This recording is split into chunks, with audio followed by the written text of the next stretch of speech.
welcome to the Victor Davis Hanson Show. This is our Friday news roundup, and we've got lots of news for the week. Mark Carney, the Canadian Prime Minister, has come to the White House to talk with Trump. We have also a House investigation of the FBI and the shooter of the congressional baseball game, and Steve Scalise was wounded. We have new information on that investigation. And then we'll talk a little bit about the Democratic Party and its rhetoric against Trump. So stay with us, and we'll be right back with those stories. Welcome back to the Victor Davis Hanson Show. Victor is the Martin and Neely Anderson Senior Fellow in Military History and Classics at the Hoover Institution and the Wayne and Marcia Buskey Distinguished Fellow in History at Hillsdale College. Please come join him at his website. It is victorhanson.com. The name of the website is The Blade of Perseus, and we welcome one and all to come. There's lots of VDH material. In fact, it's all VDH material just about.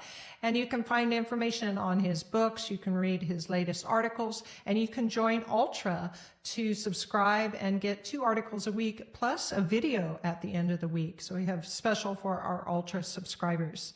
So Victor, we had just this week, we're recording on Tuesday, and Trump is currently having a discussion with the Canadian Prime Minister, Mark Carney, who is here to talk about, part of it is tariffs. But I thought there was one interesting thing before you go ahead, and that was that Trump made a statement on his tweet that there was one simple truth, and that is that we subsidize Canada a lot in various things, and we also provide military protection, which was kind of taunting. And then he came into the negotiation and the press conference saying, Canada is such a great place, and we love Canadians, and we are looking just for negotiations. So I thought that was an interesting Trump move.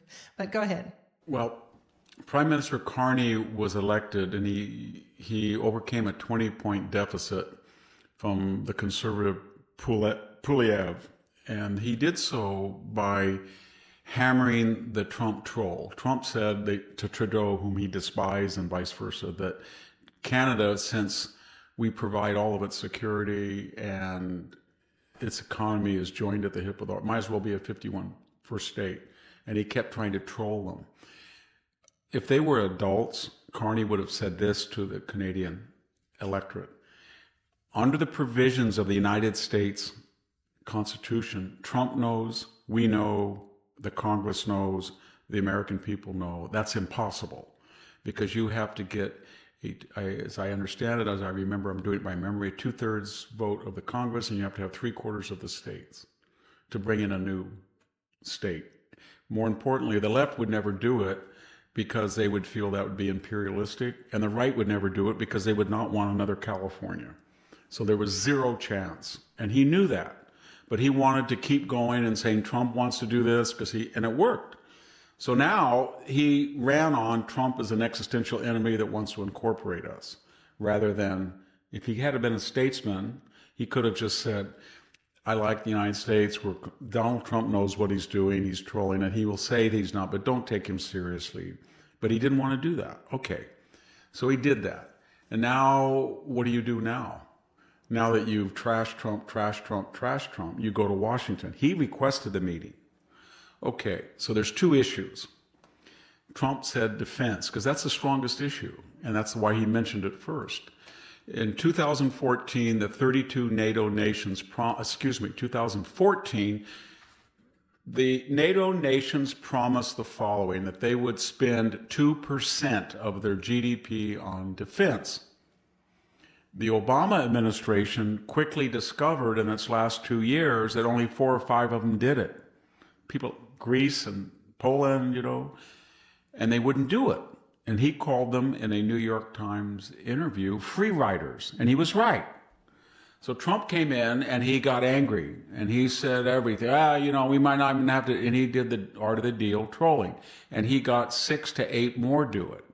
Then over the campaign and over the seasons from 2021, when Trump left office, these European nations hadn't done anything. And then 2 things happened. 1, the Ukraine war, and it terrified them. And 2, Donald Trump was resurrecting in his wilderness years. I thought, you know what, this guy is like Dracula. can't keep a state. He's going to come back. So they started to make the 2%. That was the point. Now there's only 6 nations that do it. You know who's the last one to do it? The worst? Canada. It spends 1.37% of its GDP on defense. Now, why does it do that? If it was in Europe next to the Ukraine border, would it do that? No. If it was next to France or Germany and it had a history of World War II, would it do that? No. It does it for one reason, because it's right next to the United States. And it knows that Mexico is the only belligerent of the 3 that might even pose a threat to it, and we're in between them. And if they're worried about Chinese and Russian entrance into the Arctic Circle, there's Alaska with all of these. We have a ballistic missile system in Alaska, an anti-ballistic missile that protects Canada. So what Trump is saying, pay the 2%. Why don't they want to do it? Because it would cost about $40 billion, and they don't want to do it.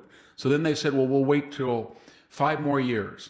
So you guys all pay 2%, but we're just going to free ride on you. That was number one. The number 2 was they keep saying, well, we ran up $63 billion because we give you oil at a discount. And that's why we have tariffs on our poultry and our cheese and our milk, and it has to get up to a certain level, and then we'll stop, Canada. You produce heavy sulfur oil right next to the United States in the center of your country. We buy 95% of the oil you produce. It's a long way to Vancouver. It's a long way to the East Coast. That would be very expensive for you to transmit that to and then find buyers for it. We have refineries right across the border that can refine your heavy crude. So it's very cheap for you to go right across the border, no shipping overseas, nothing that. Right in the interior of your country to the interior of our country. And we guarantee we buy almost all you have. So why would you then put any tariffs, since you're making a fortune, on any of our goods? And why would you do it if you're relying on the United States? Why would you run up a $63 billion surplus? Why wouldn't you just negotiate and say, look, we're remiss. We haven't spent very much on defense. We're saving $40 billion a year. And you're making up the difference with your military shield. So what we're going to do is we're going to try to cut that deficit by $30 billion. And that means we're going to buy more of your cheese, more of your Wisconsin, Michigan dairy products to make up for the fact that you're buying enormous amounts of our oil. They won't do that. They will not do that. And so he demagogued this issue.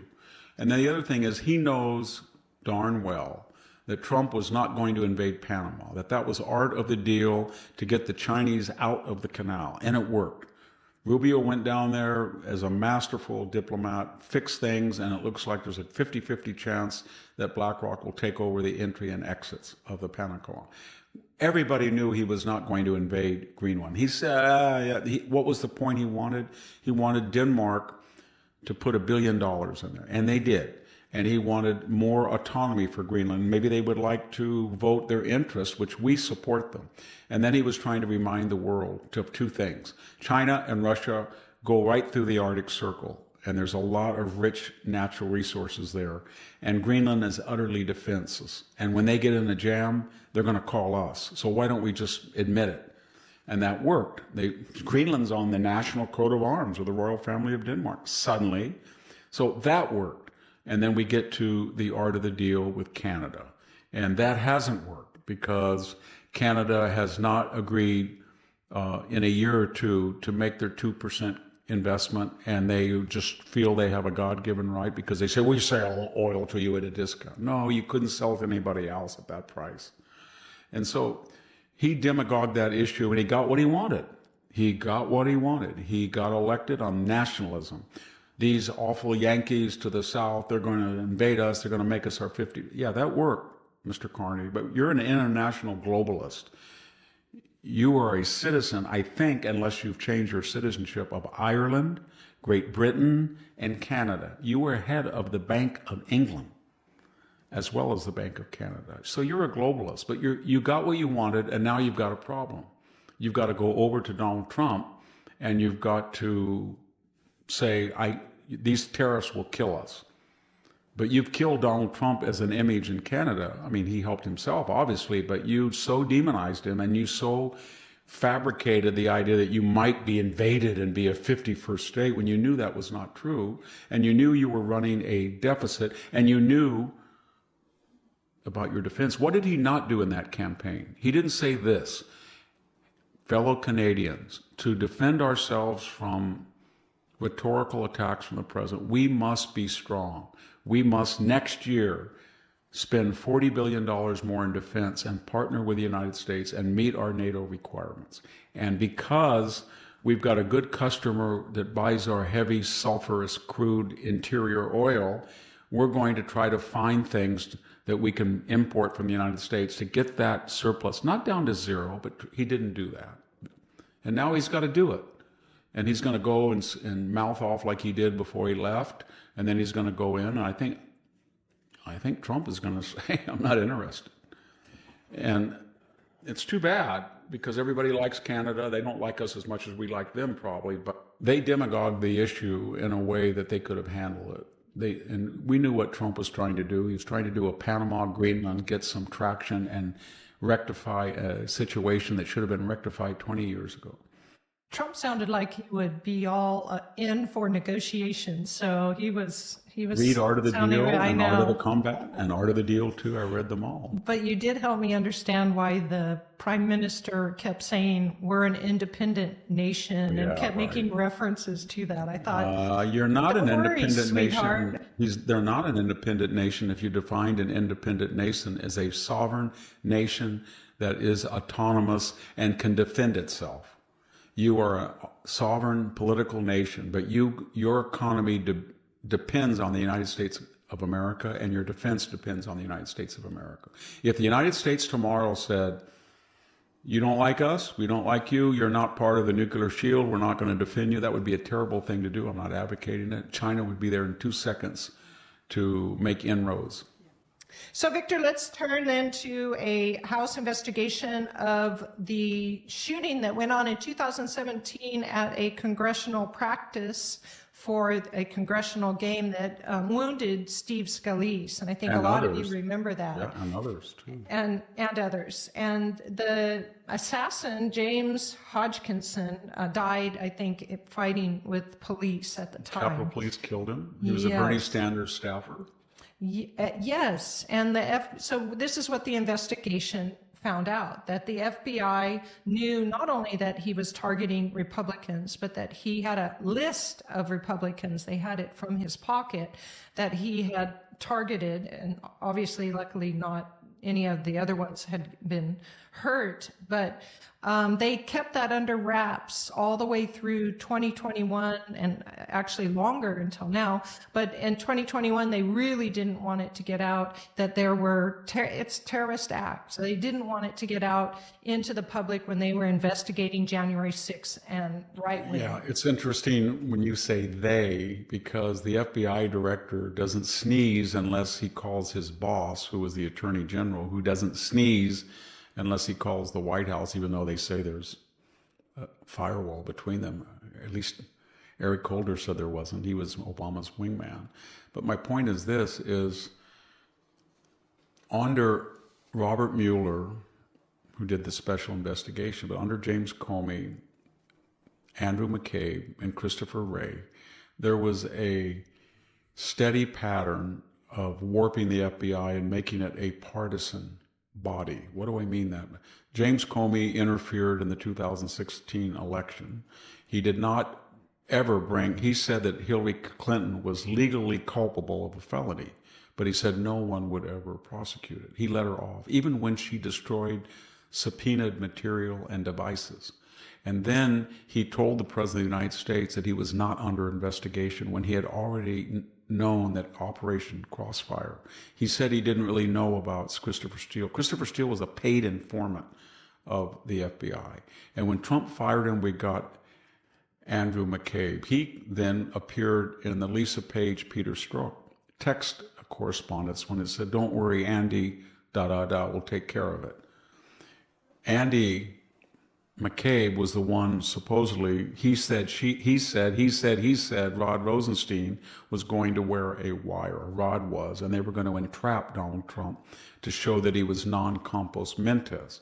This is the FBI didn't say a word about Biden when he was non-compos. And then he was fired. And then we got Christopher Wray. And Christopher Wray was the one under whose direction that FBI agents partnered with whom? They partnered with social media, the old Twitter and Facebook. And why?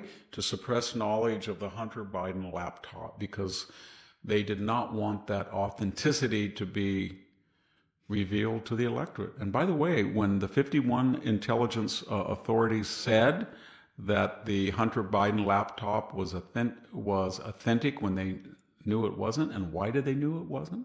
Because it was in the possession of Christopher Wray's FBI, and they had already authenticated it, and they didn't tell anybody. So they have a long pattern, and now Kash Patel he's got these files, and it's putrid and toxic. So just get ready, everybody, because he's going to start releasing stuff like this. And it's going to be really embarrassing to the FBI. And because the FBI was not the FBI that we used to watch on TV with Ephraim Zimbalist Jr. It was a partisan extension of the Biden administration. If you lost a Biden family diary, the FBI would go shake down Operation Veritas. If you lost Hunter's gun, they would go find it for him. You know, it would be in a bin. They would help find that. If you had a laptop that Hunter lost, they would go get it and put it. They were a personal retrieval service for the wayward Biden family.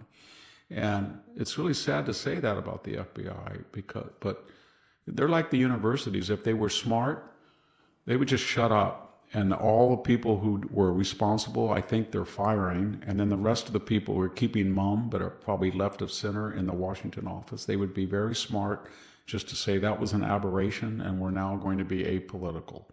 It's going to be hard to do for them. Yeah, it sure is. Well, let's turn to another topic then. You have an article this week in American Greatness, but you can find it at his website, victorhanson.com. And it's titled From One Fake Left-Wing Hysteria to the Next. And you show, I would call it a postmortem on the Democratic Party, which seems like it's dead if it's not quite dead. But you show that all their fear-mongering, anti-Semitism, Trump-hating, swearing, that all of that's doing nothing to draw followers in, and that in addition, it seems they have no agenda. And you ask a question in there, why would anybody believe them?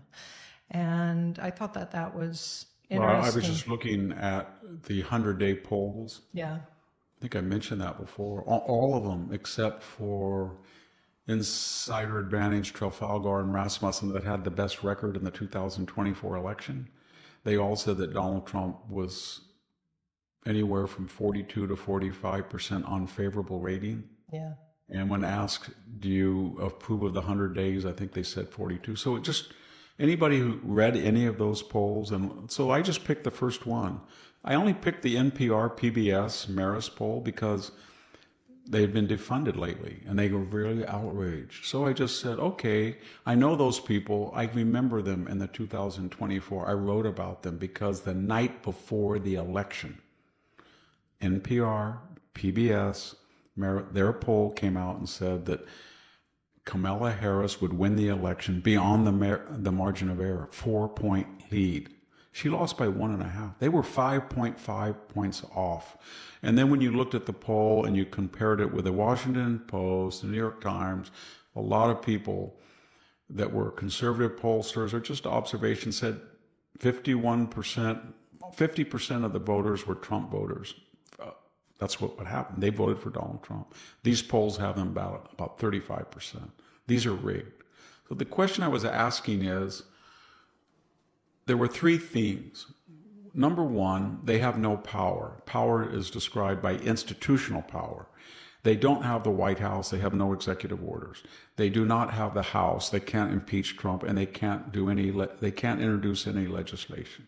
They don't have the Senate. They cannot disqualify a nominee or not confirm a judge or oppose. They don't have any. Okay. They don't have the Supreme Court. Ultimately, these lower court, if Justice Roberts wants to, he can get a 5-4 majority, 6-3, but I'm more like 5-4. So they have no institutional power. So then they are left with one. The second thing is they're left with an alternative. They could be a shadow government. They could start Andy Bashar, the Kentucky governor, Josh Shapiro, I don't even want to have an adjective for Gavin Newsom, but they could get the young governors or some senators. I'm not talking about the deranged AOC or the half-educated Jasmine Crockett or the octogenarian Bernie Sanders. They could get the new people of the party, and they could say, we have a contract with America. There's 5 great issues. Here's the border. We don't believe in what Donald Trump is doing. Here's our plan. We don't believe that the deficits are a problem. We have $2 trillion deficits that he inherited, budget deficits. Here's our plan, either to increase it or lower it. And then we have a $1.2 trillion trade deficit. Here's our plan. Here's our plan for 37. They have no plan. And the reason they have no plan is there is no alternative to really what Donald Trump is doing. You've got to cut the federal budget, and you've got to, at the same time, prime the economy with deregulation, energy development, tax to get more revenue and expand it. And that's what he's doing. You have to address the trade deficit. You can say they don't matter, but they do matter. You can't just keep giving all of these trillions of dollars to China when they're building 100 naval craft for every one we make. So they don't have any alternative because there isn't any. They can modify what he's doing. They can say, well, we wouldn't build the wall in canyons near the Gulf, but they don't have it. So then the third theme was if they don't have institutional power and they don't have an alternative, what do? They do what they're doing. They turn to street theater. They trash Teslas. They goad on their street rank and file soldiers to go out and destroy Chargers, Tesla dealerships. They try to think they're going to be hip and cool by using the F word, the SH word. They called Elon Musk, and I say they, I'm talking about people like the former vice presidential candidate Tim Walz, or senators. They call him a DIP, S-H-I-T. They call him an A-S-S-H-O-L-E. And then they do their little kickback videos. Then they see how many senators can say S-H-I-T. You got Spartacus over there. I'm of 25 hours. I haven't urinated. You know, what was the point? And then getting the steps, and I don't know what they're. Hakeem Jeffrey's a joke. I can't believe that George Will, I think he did, and correct me if I'm wrong, listeners, he wrote a column about the up-and-coming brilliant Hakeem Jeffrey. That guy is the most media. He's a gift to the Republicans. He just has this little script that he reads, and he has no impromptu, ad hoc ability to speak or to think. It's the same stuff. They're cutting Social Security. They're cutting Medicare, Donald Trump. So compared to Nancy Pelosi, she was Count Dracula. She was clever, right? She was formidable. He's not. So they just do street theater and scream and yell and Jasmine, we're going to take Elon down. They threaten Pitzer. We're going to disrupt the Republicans. Schumer, we're going to go into their town. Okay. That's it. Can I say something here? And it, not in their defense, but maybe where they're coming from, is their opinion is, or assessment is that the popular vote, the popular appeal that they can have, because they're going to say, well, that most voters or a lot of voters have absolutely no idea about the issues and that they can't be attracted by street theater. And so they're bargaining on that portion of the voting population is large enough to get them followers. That's my guess. It's not large enough. You can say they're going to cut Social Security, they're going to destroy Medicare, but you can't get 51%. No, you can't. They didn't do it in the election. And I say that they didn't do it in the election because they would have lost big time if Donald Trump had an extra $1 billion. They outspent him by $1 billion. If the media had been 50-50 rather than 95%, they had every advantage. They had the media, they had the money, they had the bureaucracy, they had the universities, they had the foundations, they had everything, and they demagogued every issue. They had warped debates. They fact-checked Trump. They fact-checked Vance. And they still couldn't win. They still couldn't win. And they say, well, she was a bad candidate. Who else? They put in Biden because there was nobody else. They had Spartacus. They had Elizabeth Warren. They thought they were going to get slaughtered, and they would have in 2020. So that's why he was there. And then they say, well, she was a weak candidate. Who were you going to put in there? There was nobody else. So And she was weak, but she was weak, but they were even weaker, the alternatives. They all said, well, Josh Shapiro, he wouldn't have won it either. He wouldn't have won. So the point I'm trying to make is, in this article, they just have these hysterics. One thing they won't do, and this is kind of a weird thing to say, but they don't tell us what was the reasoning behind the inexplicable. So they let in 12 million people illegally. And now we find every day there's a murderer, a rapist, a pedophile. There's thousands of them. I went to a medical institution today for a procedure, diagnostic. It was packed. Half the people could not speak English. So my point is, Americans, they brought in 12 San Franciscos of the poorest people. No background check, no COVID vaccination in 2021. They treated the illegal aliens much better than they do Americans. If you want to get on a plane and you don't have your license or ID, you won't fly. They did.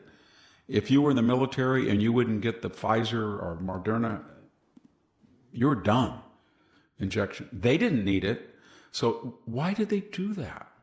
Why would they try to? Is it because they hated half the country and they wanted to destroy it? Was it because they wanted to get welfare constituents and grow government and higher taxes, more entitlements? Was it they thought these are future constituents that we don't have anybody that we can persuade? We don't have 51%, so we'll bring in voters? Or was it, hey, early voting, mail-in voting, that's a new, we can get them voting immediately. There was some reason, but they never told us. Was that they hate borders because they're globalists? Oh, that's anachronistic. And that's what I was they don't ever tell you, what was the whole purpose of the Joe Biden thing? Why don't they just say, all these people say in the media, they write these books, well, there was a big cover-up, and I apologize, I had kind of known it, but I didn't really. Okay, well then tell us the next thing. Why? Tell us why. Why don't you write the following? They knew that there was no viable candidate, so they forced them out of the primaries in February, March, and April. Shoo! Elizabeth Warren was gone. Like that. Shoo! Buttigieg. Shoo! Bernie. And Joe Biden was coronated by the inside donor, inside political class. And his idea was, you're a waxen effigy. You're going to sit there on the COVID lockdown in your basement. We're going to raise tons of money to hate Trump money, and we're going to change the voting laws. And then you're going to go in there, and we're going to control you. You and Jill get all the fame, but the Obamas and the left wing of the party and the squad and the DI people, we're going to set the most radical agenda, and you're going to mouth it, Joe, to the extent that you can. Just come in 3 days a week, 4 hours a day, you mouth this, and it's old Joe Biden. Remember the script. It's old Joe Biden from Scranton, the moderate guy who was from, as you said, the slave state. Remember that? Why don't they just tell us they did that? But they don't even tell us that. They never say on the polls. You'd say to the pollsters, you rigged the polls in 2016. Even when you said that Biden was going to win in 2020, you had no idea that Trump got so many votes. You rigged that too. You rigged it in 2000. Why do you do that? Is it to gin up momentum? Is it to help the Democrats raise money? It's going to make people get depressed and not want to go out to vote. And that is more important to you than your reputation, because you always think, well, we're still here. We did it in 2016. We cheated in 2020. Is that what? Well, just tell us then. They just need to tell us. That's all I was trying to say. Yeah. Well, I still love the question you ask in that article. Who would believe them? And then I thought, who would follow them on top of it? This must be the end of the Democratic Party. 30% of the country, 30%. And that's just as a footnote. I don't want to keep ranting, but just as a footnote, if you were a very smart person, and I think people around Trump are very smart, J.D. Vance, Steve Miller, people, Susan Wild, and you analyze just what I said, you would say to yourself, where does this idea come from? And where do these people get this idea they can do this? And you would trace it back, and you would find it in the university, training a whole new generation of professors. And then you would say, we've got to stop this because they are institutionalized racists. They're violating the law. They're institutionalized anti-Semitic people. They're getting money from China and Mideast illiberal governments, and they're not reporting it. They don't follow the First, Fourth, or Fifth, or Sixth Amendment. and they're gouging us, the government, at 40 to 60% in grant. And this is outrageous. So we're going to go after them, and that's what they're doing. And that's where it all starts. You deal with the universities and make them be honest and disinterested, and this whole problem will vanish. But the schools of journalism, the schools of education, the law school, that's where all these judges went to these law schools at these elite universities. All of these media grandees went to these Columbia, all these journalism schools. All these crazy people in K through 12 went to these schools of education. And they were doing things that were unlawful, illegal, and unethical. I can tell you, I've been in academia for 50 years, and I've watched it for 50 years. And they thought they were God, had a God-given right to do whatever they pleased. And the government owed them because they were brilliant and more moral than the average Joe. We'll see now, because this is just the beginning. Congress hasn't weighed in yet. All Congress has to do is say, that was really good what you did with executive orders to cut, but you were taking money that you gave them away. We're going to take money that is theirs, not government money. We're going to tax their endowments. And we're going to do about 10 or 15% tax because they're not nonprofits and they're not philanthropic people. And that will really, when you combine that with going down to 15% surcharge on government grants, if they get them back, and you tax endowments, they're not going to have one penny for a DEI problem. They're not going to have any of that money. There's not going to be any centers for race, gender, and DEI at these universities. And that's what, and they don't get it. This Harvard president, they just keep, you can't cure cancer.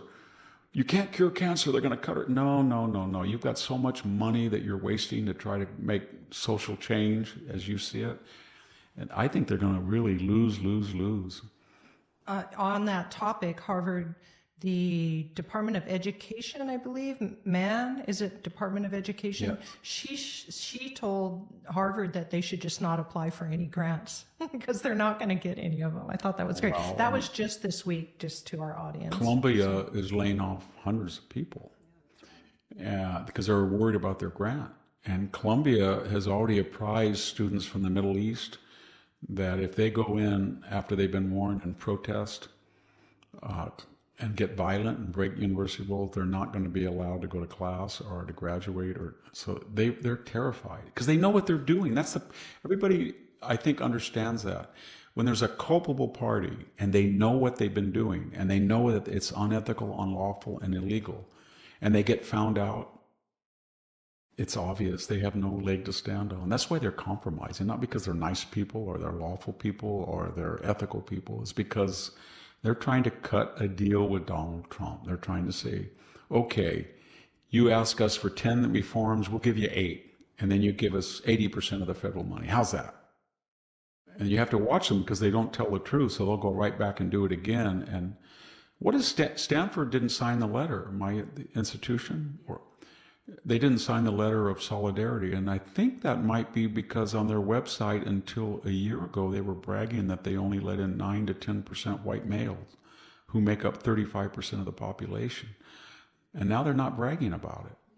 Or Harvard was bragging about their Middle East program. They just fired one of their board of overseers of that. They were bragging of their partnership on the West Bank. Don't protest at Harvard. We have a sister university. Wink, nod with real terrorists at it at dessert. And, they just disconnected their association with it. I wonder why they did that. They had a sudden idea, let's be ethical and moral. I doubt it. Let's stop our anti-Semitism for a few years, they can't stop probably. It if they wanted to. You know that Harvard law little throng that was protesting, and they have a video of a Jewish student walking across campus. I remember him from Stanford. He was an undergraduate at Stanford, went to Harvard Law School. He went out of his way to push and hit that guy. Well, he's on the Harvard Law School. He was until recently on their website, as they honored him with a $65,000 prize. Yes, gift, yes. Does anybody listening think they would have given this rascal $65,000 if he hadn't become infamous and, in their way, famous for pushing a Jewish kid and assaulting him? The DA should have They suspended the charges of assault. They let him get off by community service. But the point was they knew he was guilty, and he knew he was guilty. If he was innocent, then he wouldn't have accepted the deal. So, and yet Harvard honored him. Yes, you're going to say, well, that was Harvard law student. No, it was Harvard. It's Harvard's name. They did it. And the president didn't say, we send that award. And now he's writing as if he's Socrates or Jesus, to Trump. Despicable. Well, Victor, let's go to a break and then come back and talk a little bit about Israel, speaking of the Middle East. Stay with us and we'll be right back. I want to take a few minutes to talk to you about a truly special brand I found last year, Wired to Fish Coffee. If you're like me, you're not only particular about the coffee you drink, you're also particular about the values behind the brands you love, which is the secondary reason I love Wired to Fish Coffee. First, they fair trade source their beans in Mexico and Guatemala. Most important, however, they give back, and I mean give back. Wired to Fish Coffee gives 25% of profits to conservation and faith-based initiatives, which means they put their money where their mouth is. They stand for trying to make the world a better place by ensuring that every cup you enjoy contributes to a better world. So why settle for ordinary when you can have extraordinary? Visit wired2fish.com and use the code VICTOR for 10% off your first order. I like to say, if you're going to drink coffee, you might as well drink coffee that aligns with your values. Try Wired to Fish Coffee today. They won't disappoint you. You can catch Victor on his X account. His handle is @VD Hanson, and on Facebook at Hanson's Morning Cup. So please come join us there if those are your social media outlets. He also has an account on Truth Social, so you can catch him there for all you Truth Social people. Well, Victor, Israel did a massive hit just last night, I guess, of the Yemen capital city, Sana'a. I'm not sure how to say that, but Sana'a. And it took out their airport so that the Houthis have no ability to get supplies from Iran. Just 48 hours ago, they were bragging that they made a big crater at Ben Gurion Airport, and they said that they were going to shut down the airport, and Israel was terrified. And they had a hypersonic missile that nobody could stop. You want me to say Israel's also? I wonder what made them change their mind, that Israel took off the gloves and said, if you want to try to destroy our airport, you will not be able to destroy it, but we surely and certainly will destroy your airport, and you will not be given any air landing for your missile shipments from Iran. You know what they remind me of? They're a bunch of terrorists that took over half the country, and then they got billions of dollars of Iranian oil money, and they bought this huge arsenal, right? And they got Iranian technicians who were trained by North Koreans and Chinese. And then they started shooting missiles, anything that moved in the Red Sea, and they shut down the Red Sea, which Europe, that's central. It goes right in from Asia and the Middle East right into the Mediterranean and Europe. And the Europeans didn't do anything, basically. I mean, the Brits did a little bit, but there was no big NATO force out there. It was the United States did it. And under Biden, his attitude was tit for tat, tit for tat, tit for tat. They sent some drones, we'll send a missile. And under Trump is for every drone you send, we're going to smash you 10 times greater. And it didn't take long. And they remind me of somebody. I don't know if our listeners have ever, I always talk about cowboy movies, but there was a movie in the early 80s, The Shootist. I think it was Ron Howard directed it. And it was John Wayne was dying. Remember Lauren Bacall? They had a great cast of Western actors as the heavies. The guy that played Wyatt, and then they had Richard Boone. I think he's one of my favorite actors. He was one of the best. Between him and Frederick March, I couldn't tell you which one's better. Yeah. He said, "You got a lot of thick bark on you." Remember that? And how's hell going to look to you? And that was in an Hombre. But anyway, he was a Stanford student. I think he got kicked out. Correct me, people. That as I remember, they asked him about it, and he said, "I didn't graduate because there was a motorcade with the president of the administration. He threw a dummy out with ketchup on it and made it look like they ran over somebody." He was a stunster. When I grew up watching Paladin. Have gun with Paladin, Paladin, where will you roam? It was a great movie. It was a great. He was a great actor. He had that wonderful accent, kind of a Burl Ives accent, that gravel. I don't know if he came from Illinois, but a lot of people from Southern Illinois have beautiful. There was a local congressman here in California when I was a kid, Gus Garrigus, and he had the most beautiful accent. And it's the same thing as Richard Boone's and Burl Ives. It's not quite a Southern accent, but it's close. But in any case, in that scene in the shootist, I don't know if you remember, there's a final shootout. So John Wayne's got terminal cancer, and he wants to clear the ledgers and help the town out by killing these three creepy people that have kind of become fixtures. So he goes into the saloon, he kills, Hugh O'Brien was the actor, and then he kills another bad guy. And the last one is Richard Boone, and he's behind a table, and he picks the table up.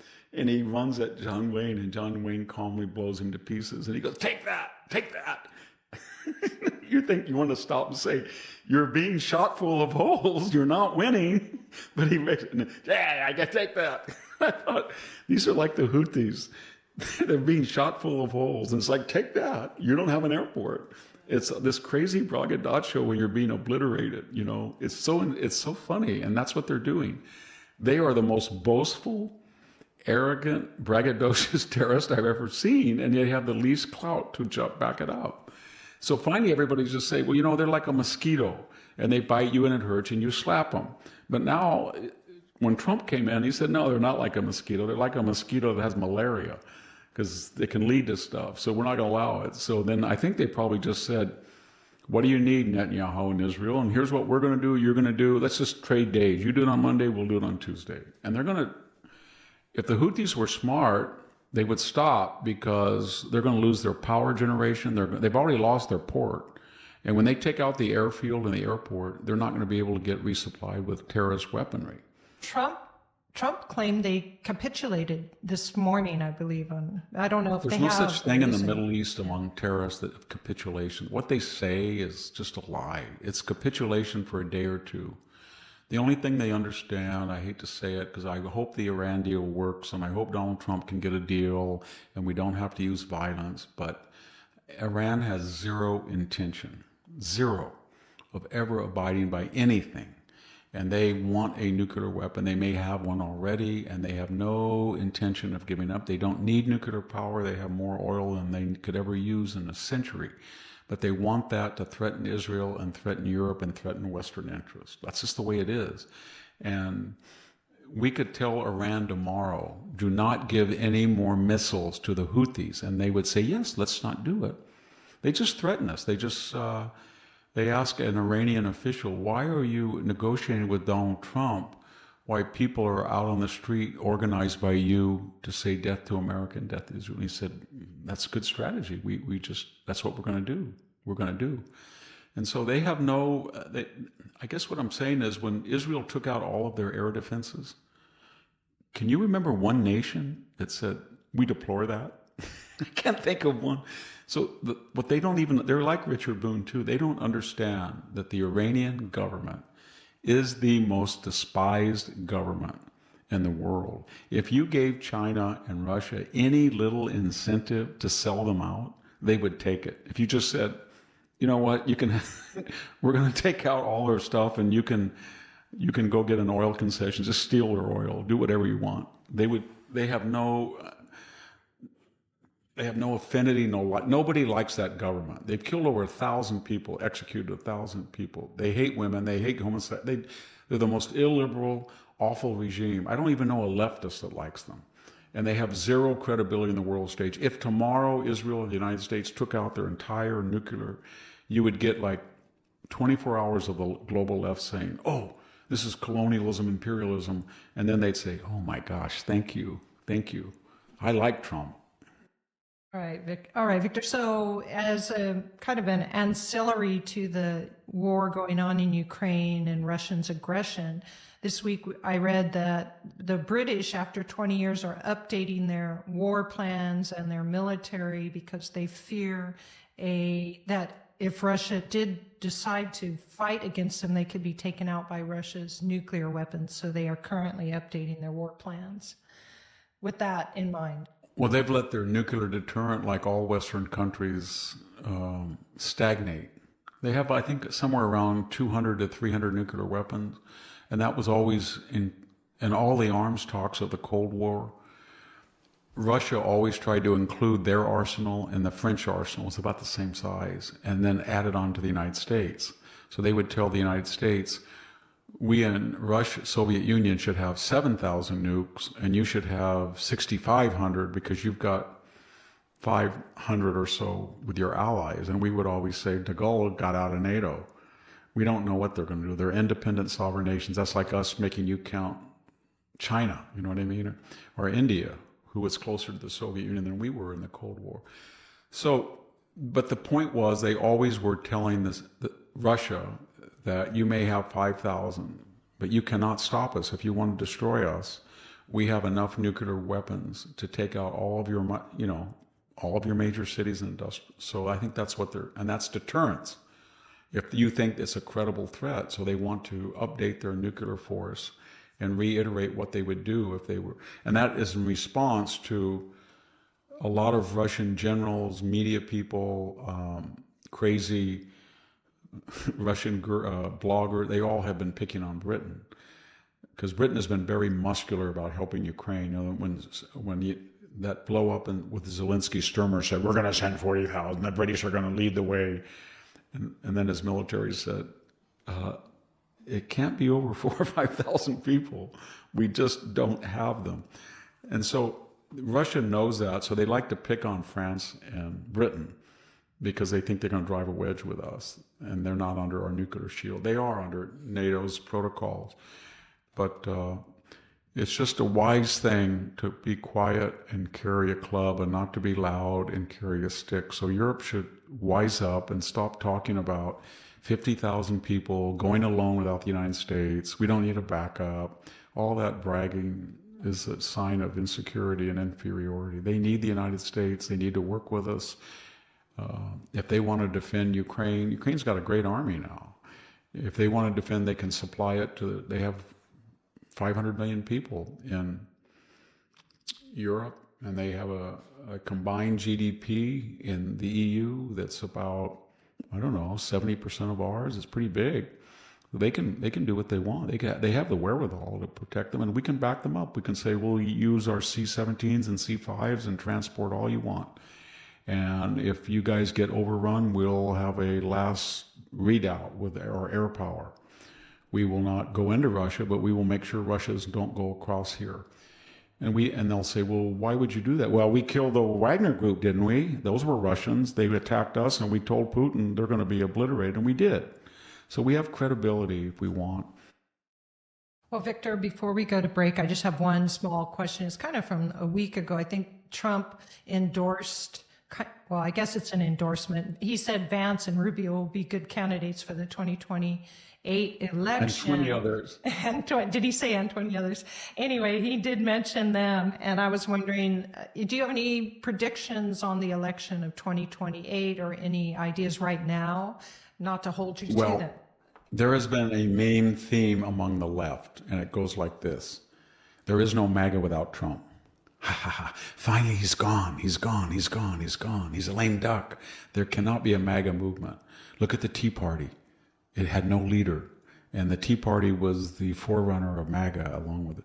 And Ron Paul he was a forerunner, and so was Pat Buchanan, but their movements failed because they were not a showman, celebrity, apprentice, Trump. And now he's gone. So in response to that, Trump gave an interview in March with NBC. And they asked him, there's all this talk about a third term, and you know that's illegal. And he trolled them. He said, our lawyers are working on it, and there's a lot of workarounds. Well, the 22nd Amendment says you cannot be elected more than twice. It doesn't say you can't hold office more than twice. So the workaround, and by the way, they did it with Reagan, there were left-wing zealots who said Obama. Remember Obama, would you like a third term? Only if I could phone it in from my basement and didn't have to wear a tie. Remember that? And then Bill Clinton, I don't know if that'd be kind of an interesting concept. Reagan, I'm kind of old. But Ulysses S. Grant talked about it. But the point I'm making is he was trolling them. And then they took it really serious, and they started saying he was a dictator. I mean, think about what you'd have to do. You'd have to go to J.D. Vance or Marco Rubio or DeSantis and say, I'm going to be your running mate, and you're going to run for president. And as soon as you get elected, you're going to resign and play a big trick on the American people. That's not going to happen. So anyway, he had another interview with NBC, and they thought they'd do it again. And he was basically saying the troll is over. It's used its effect, so you don't think I'm a lame duck. No, I have no intention of being a third-term president. And then they said, well, can MAGA continue without you? And he said, yes. And they said, how would that be possible? How could it? Well, JD is a great guy. He's doing a great job. And I don't want to endorse anybody, but Marco's fantastic. And there's 20 other people. So that's what he was trying to say. And I don't know if it's right or not. I mean, I'm writing this book on Trump, and I'm at the epilogue. MAGA without Trump, yes or no? Sunlight without the sun?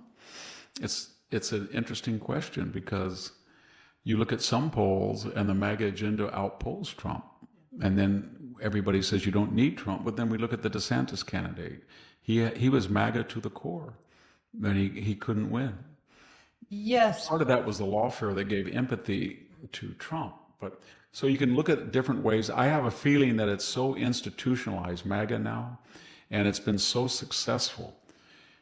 The latest Rasmussen poll on the first 100 days, did you see that? 62% of Hispanics, but that was higher by about 15 points than whites.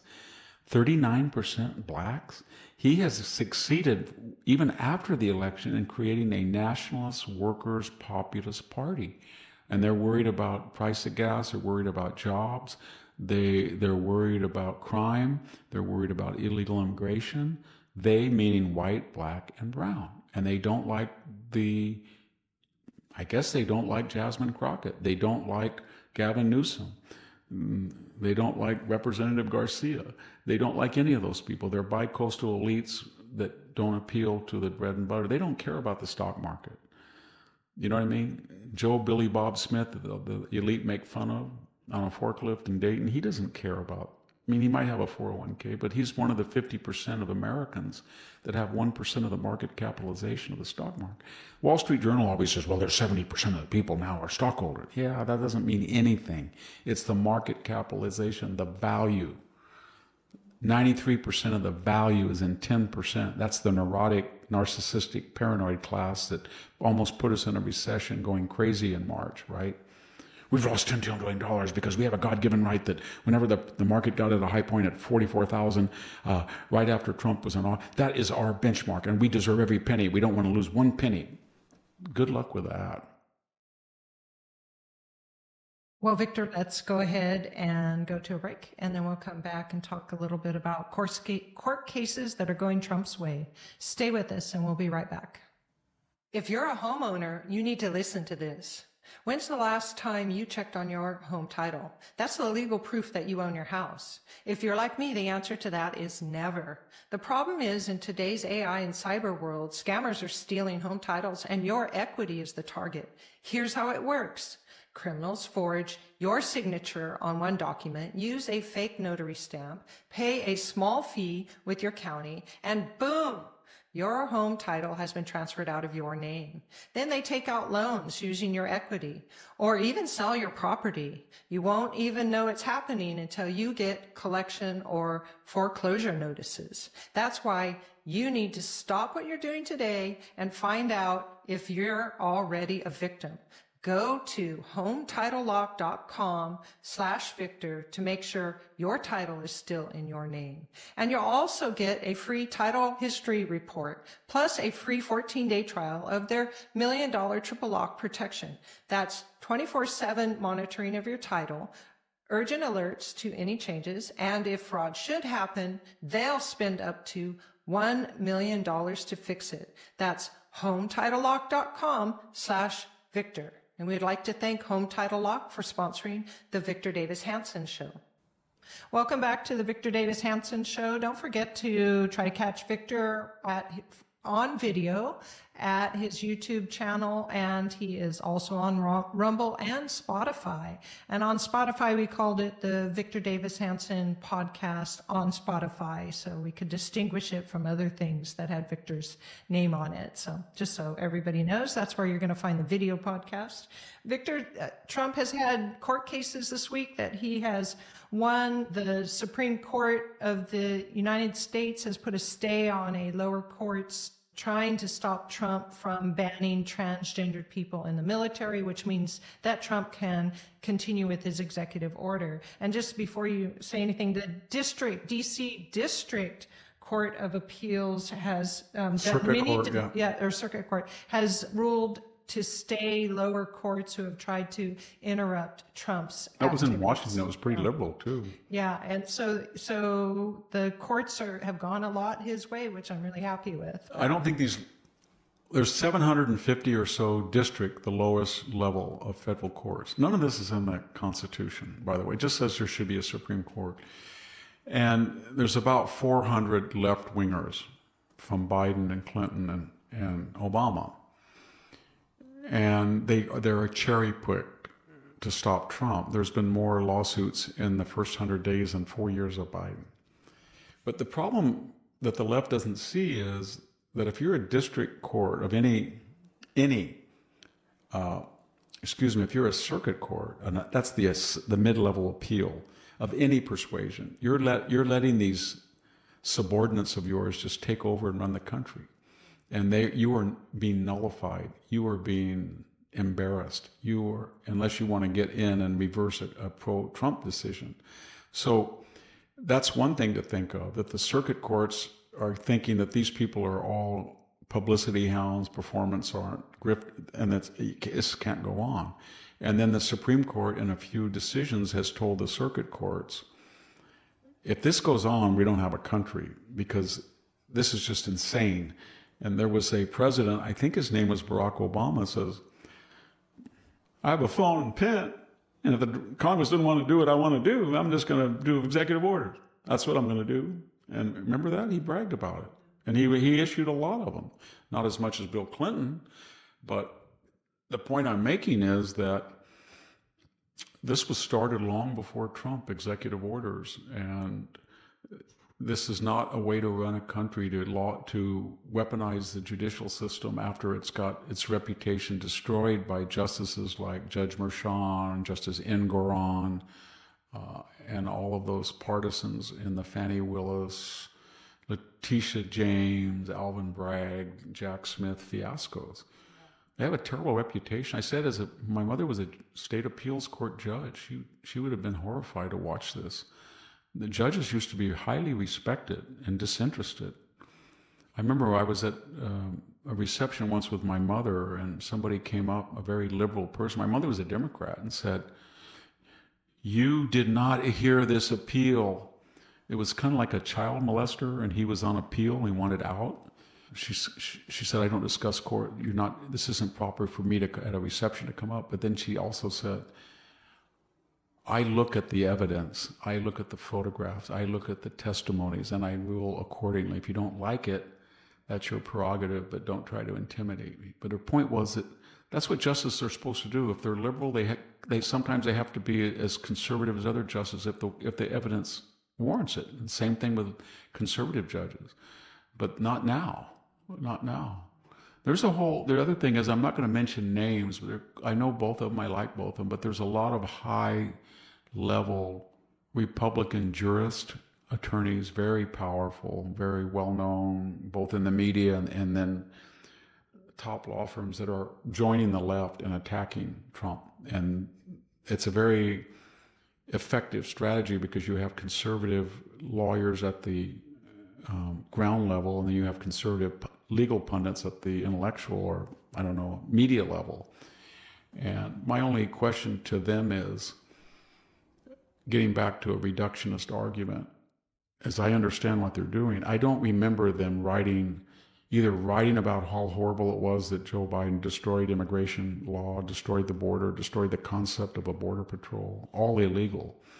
And I don't remember them enlisting their efforts to go to conservative law firms and try to file suits to stop this illegality. Because we get back to this, I don't know what we call it, axiom that I mentioned before. Apparently, all of these people that are suing or supporting them in the media or rounding up lawyers to stop deportations, etc. Their theory is it was lawful. I don't mean their theory. De facto, the rationale of what they're doing is it was lawful for Joe Biden to destroy the law and act illegally and bring in 12 million illegal aliens. Because I didn't say a word. But it is unlawful for Donald Trump to try to rectify that by enforcing the law. And I just don't get it. I just do not get it. Every single day there's some despicable criminal who rapes or assaults or kills or tortures somebody. And there's 500,000 people estimated with criminal records. And we're going to have a deportation hearing and appeal for every one of them, even the ones that have already been adjudicated. They've had due process. They've served their deportation orders. And that's not counting the other 11.5 million who got little apps that says, okay, your hearing is this date. 90% didn't show up. That they're subject to instant deportation. But that's the idea of the left and the people who enable the left. Everybody gets a trial when they break, everybody gets a hearing when they're subject to deportation. Nobody gets a hearing or a audit when you break the law and come in. That's it. Well, Victor, let's look lastly at the Rite Aid. One of the bigger pharmacy chains is filing bankruptcy, and the CEO said that it was because there was a dramatic downturn in the economy, and he blamed tariffs and supply costs and landlords and said nothing about the crime. Yes. Rite Aid. That's why Walgreens is shutting down. That's why Walmart's pharmacy is shutting down. That's why CDC is shutting. They're all shutting down. Just like, no, they're not. It was a mismanaged company. I say that as a person. Right now, as I speak, my pharmacy in my local town is Rite Aid. And I can tell you that I can go to 5 different pharmacies. I can go to the Walmart pharmacy. I can go to the Walgreens pharmacy. I can go to a different town, CBC. Is it CBC? Yeah, I can go to that pharmacy. CVS, yes. And I can tell you their shelves are full. I can go to the Rite Aid, and for the last 2 years, they're sparse. I can tell you that I've went to all the other stores, and I've never seen a security guard. And I can tell you if I go in there at night, I've seen security guards at Rite Aid. And I've asked, why are there security guards? And they said they've had nocturnal thefts. People come in. So what he says is that particular brand was not able to ensure the safety to the same degree that its competitors were of shoppers. And it either did not have a successful strategy against this epidemic of looting and shoplifting, or it didn't have the capital to replace it, because when I go in there, and I've gone to 2 or 3 Rite Aids, the shelves are empty. And they've been that way for over a year. Or I shouldn't say empty, they're just whole areas that are empty. But, in the year 2022, 23, I guess it was after George Floyd too, and the COVID pandemic, we just de facto, all George Soros, while everybody was working and tending to their lives, he just secretly went to every left-wing nobody who never would have been elected and gave him millions of dollars and got all of these creepy DAs in all the big cities. And what they did was they just decriminalized theft. And you could just walk in and steal stuff. And if anybody tackled you or enforced, good thing in my local food market, I saw that. I think I said that in the last podcast. I saw a guy come in and they shook him down and he had all the stuff in his trench coat. And then the guy just took him out and grabbed him by the neck and threw him out. And then he kicked him once and he said something in Spanish to get the blank out. And I asked him, why not call the police? And basically his answer was, they don't do anything. I'd rather just put the fear of God into him because he keeps doing it. Yeah, we don't need him in here There's again. no, Yeah. I guess he knows how not to steal $950, but that's been repealed.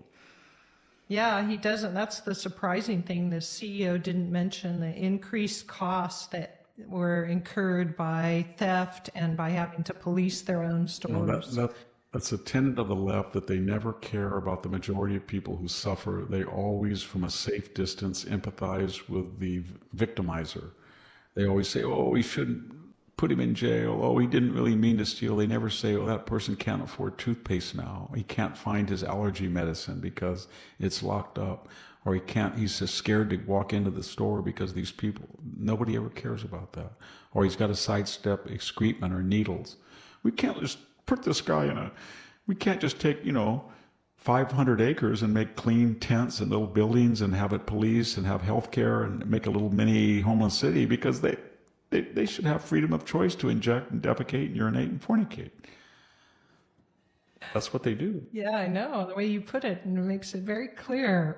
Victor, so let's go ahead to comments from this time I went to Rumble and I looked at some of the shows that you and Jack did. And I have one. We often get to our audience. We often get, and I'm sympathetic with people who say, well, the news that you guys talked about was 2 or 3 days old, or, things have occurred since the recording. And that's kind of true. But this was a person that was helping us out here with, maybe that's not so important. So they said, Elmwood, America is the name on it. Thank you, VDH. I always appreciate listening to your sage take on what's going on in America and the world. Some humor as well. I see folks complaining that you are late on the news by a day or two. I like to digest the news. I just don't want to just do ad hoc. You know what I mean? Yes. Well, geez, maybe these folks should just get the news firsthand by being right there when the news occurs. Silly. Don't be an information slave to those who aren't happy about anything. I appreciate your take. May the good Lord bless you and keep you. In 3 hours, I have to do the A block on Fox, and we're going to talk about I do it 3 times a week. Hannity, Jesse, and I comment on the late breaking news. And I do, I probably do, 2 interviews a day, Newsmax or podcast about late breaking. But I like to just take at least 24 hours and try to think about history and culture and how you can explain it.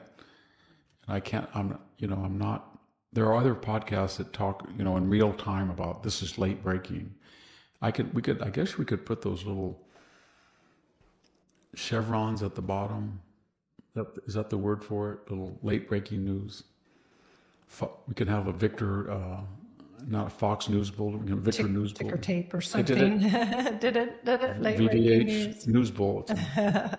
All right. And then this one, our readers are very smart, and they knew all about David Hogg, who is one of the vice chairs of the DNC. And he said, just for your information, David Hogg was not a survivor of a school shooting. He was at home and heard about it, and then rode his bicycle to the area where the media was and was interviewed by a reporter. That was it. He wasn't even at the school when the shooting occurred, and that was patriotism dawning. I was being too generous when I said he was a member of the school that was being, the shooting was, he that's a very good comment.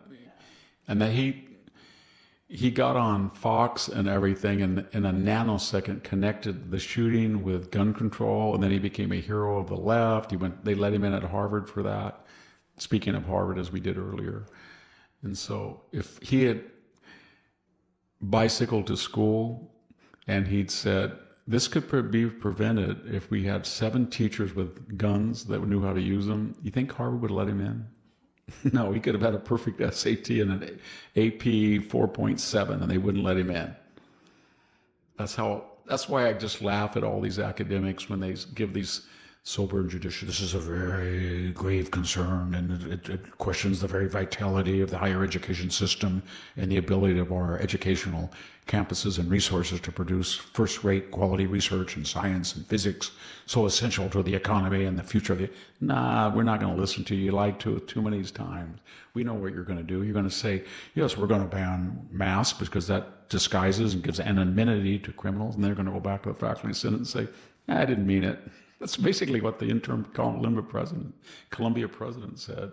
I like that David Hogg, in a sense that he at least he puts a lot of energy into things, and he does have this idea he's going to unseat the old guard of the Democratic Party by running younger Democrats against them. Yeah, but I saw that with the Tea Party. They said that they were going to go unseat, and they did.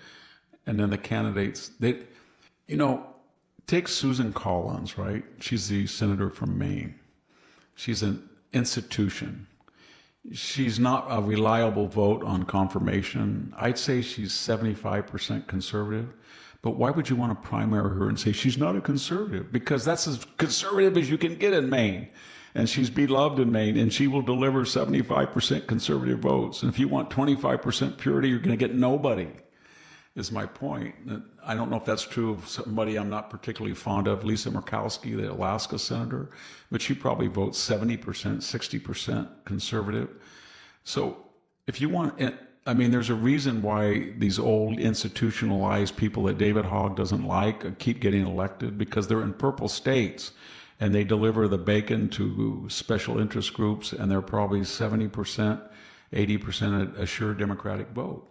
But if he wants to go get another Jasmine Crockett and try to run Jasmine Crockett-like people in, I don't know, swing state in Utah or Tennessee, good luck. That's what basically Carville's telling him. Oh, they call him a little twerp. Yeah, there's a Carville in some massive argument with another podcast. Bill O'Reilly. With Bill O'Reilly, that's Bill right. O'Reilly shut him up. He's not used to have people yell like he does. Yeah, Bill He O'Reilly. was talking about cutting Medicaid, Medicare, and Bill O'Reilly said that was a lie. Bill was right, absolutely right. I'm glad he did it. I had one incident, James Carville, I met him on a cruise. I really liked his wife. She was a Bush conservative, and he came up to me because I was giving a talk on World War II, and he wanted to give me, I think I mentioned that, he wanted to give me the argument why the T-34 was such a superior tank. I think it was because it was Russian made. And I very politely tried to say that the suspension system was from a vendor named, it was an American system. But when you looked at the totality of the T-34, the steel was substandard. The casting was substandard. It had a diesel aluminum engine, which was good. It had white tracks. It had a very powerful 76 millimeter. The first models did. It was better than the German Mark III. It caused the Germans to make the Mark IV, which was not as good, but the Panther was, but it was not very dependable. My point is this, and I tried to be very, because he was saying Americans got that Sherman tank. They couldn't stand anything in the Soviets in World War II. Well, and I said, well, it's Sherman had a trap door. So remember that movie Fury where the guy, and out of all Sherman tanks that were destroyed, 3.5 on average of the 5-man crew survived. That was not true of T-34. There were more T-34s destroyed. And when you look at reliability and ease of changing transmissions and engines, that was the most reliable tank in the war. It was the most easy to service. And the later models either had a 17-pound Firefly big gun that could blow up a Tiger, 1 out of every 4. But more importantly, as I tried to say to him, he forgot this. It was on who was sponsoring that cruise? It wasn't Hillsdale. It must have been National Review. Maybe. Anyway, I just politely said, so the Russians and the Germans had to take their tanks and they had to go to a port and they had to get a crane and lift them up or dry them up on a ramp and then ship them 3,000 feet. Do you think that had anything to do with keeping the Shermans to a manageable weight so it couldn't be a Tiger or a K model big Russian tank? But nobody ever thinks of that. We had to take them all the way over there. Wasn't it the first to have slanted armor that was much better at bouncing rounds off of it? German? No, the T-34. I thought that it slanted armor. It did have slanted armor, better than the Tiger did. Panther was, if you look at all of the specifications as far as the power of the gun and the durability of the accuracy of the gun, the power of the gun, and the durability of the armor, probably the German Panther was the best in that category. But if you look at the totality of actual people having to be in a tank in comfort and having the tank go through mud or go across a bridge, the Panther was like the Tiger. For every hour of maintenance, you only got about 2 hours of running ability. It was like 10-1 with a Sherman. So there was all these other, and Sherman was the most comfortable. I've been in a Sherman tank. I was in a T-72 tank in Iraq. I went to an arms and he just said, go get it and drive it. So I drove a T-72 tank. It had I remember when I was a little kid, my grandfather had a D2 or World War II war surplus Caterpillar before they had hydraulics. It had cables, but they had those little levers to drive to steer it. So I knew how to do it a little bit. And it had a huge, God, I think it had a 120 millimeter gun, but it was the most uncomfortable place. There was an Iraqi with me in it. People got to remember that about munitions and war. It's not just, you can't just look at a piece of paper. And if you look at the P-51 Mustang versus the P-47 Thunderbolt, the P-51 had about a 40-mile-an-hour range on it, and it had a bubble canopy, so it was better visibility. It was better adapted to drop tanks and had longer range, so it was considered the best fighter of the war. The P-51 had the Merlin engine in it, so it gave 40, but it went about 440 miles, and the Thunderbolt went about 400, but had an Allison engine. But my point is, when you look at the totality of it, it had a big Allison engine. It was air cooled, so if you shot it a bunch of times, it didn't heat up, lose its water radiator like a liquid cooled P-51. And then more importantly, it was really heavy and durable, and the pilot didn't get tired because it was easy to fly and it had all this. But you don't talk about that. People just look at the specs and they say, oh, faster, bigger gun. But it doesn't matter. It's the ease of use and the durability and the ability to repair and maintain something. It's we used to have a Alice Chalmers. It was a beautiful tractor, but my gosh, it was hard my beloved Oliver tractor was the same way, but I had a little 3-engine Ford 4000. Man, that thing just went forever and put. And if the generator they just take it out and put the new brushes in. It was easy. That makes a big difference. Well, Victor, thank you. And for anybody who's curious about what Victor was just talking about tanks in World War II, you can always buy his book, The Second World Wars, and he's got lots of new ideas about things that really transformed World War II in it. So tanks and tank information are one of those things.